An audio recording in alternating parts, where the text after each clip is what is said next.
Oh, come on, be honest. You were wondering the same thing.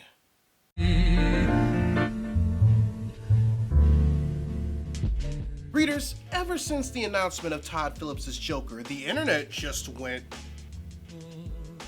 well, you know. As I've stated multiple times, I was not on board with the concept when it was initially announced for multiple reasons. One of the main ones was that because Martin Scorsese was attached to it as a producer at the time, I just saw it as a way for Warner Brothers to get another Oscar nomination. I'm also one of those individuals that believe Joker, as he stands in the current DC comic book universe, and every universe that's branched off of it, doesn't necessarily need a film centered around him. Then I found out that Joker was pretty much an Elseworlds film when the concept of DC Black was introduced to us back in 2017. We didn't necessarily have an official name for it at the time, and to be honest, we still don't. But it was revealed in an article Vulture produced about the future of DC films that a film label would be created for movies that were completely outside the universe of the main film continuity, that Todd Phillips' Joker would be the first to be released from that label, and that its official title would be revealed soon-ish. The person that gave Vulture that information was none other than Geoff Johns, previous Chief Creative Officer for DC Entertainment, and is currently one of the main producers for DC properties for movies and television over at Warner Brothers. And ever since the release of that article that referenced Geoff Johns, there hasn't really been anything official released regarding the name of this Elseworlds Movie Edition label. They didn't even show that such a label existed when the first trailer for Joker came out over a year and a half later, instead opting for the general DC logo at the end. So if that's the case, then where did we get the idea to call this label DC Black?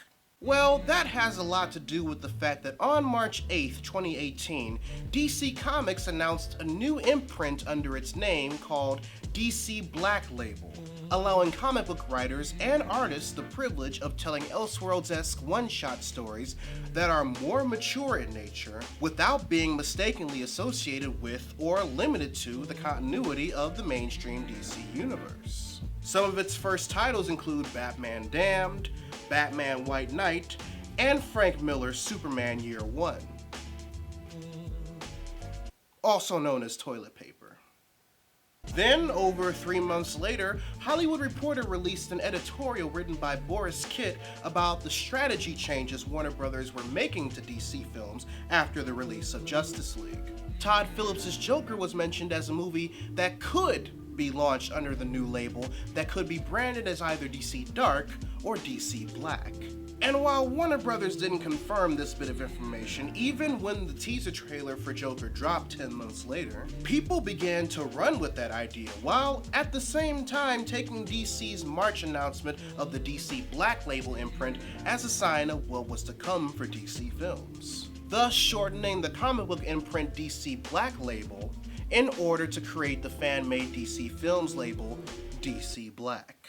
So while that's all well and good, and while we did get some form of confirmation via Geoff Johns, who's still producing DC television and movie properties for Warner Brothers, that the currently fan-named DC Black will be a thing, along with talks of it being backed up by a source at The Hollywood Reporter, the fact of the matter is that since those two articles, we have received 2 trailers for Joker. It's been screened at both the Venice Film Festival and the Toronto International Film Festival, and is about to be released worldwide in less than a month. Considering that all the eyes that have seen Joker so far haven't even hinted that the official name for DC Black was revealed at the festival screenings, especially since those kind of displays usually appear before the start of the film, a lot of us are wondering why this movie that's supposed to kick off this label has yet to solidify its existence. And that's the thing. Because despite earlier reports, not only is Todd Phillips' Joker an experiment, but the entire concept of DC Black for film was his idea.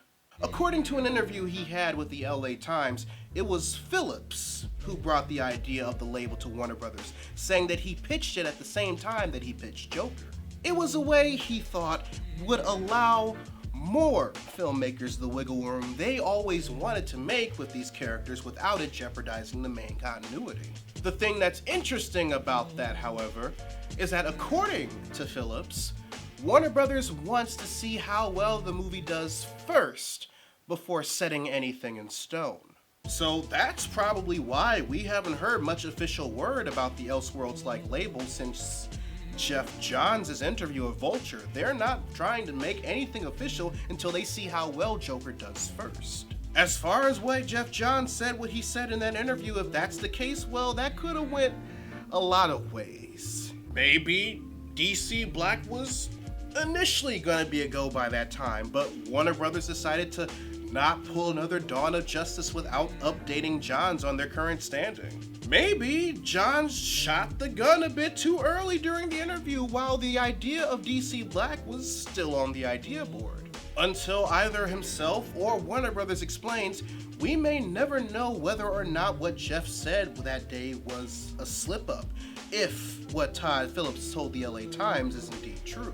But one thing that is true is that the call for more movies like this from DC Films and Warner Brothers will definitely be dependent on the success of Joker in the box office, whether we want them or not.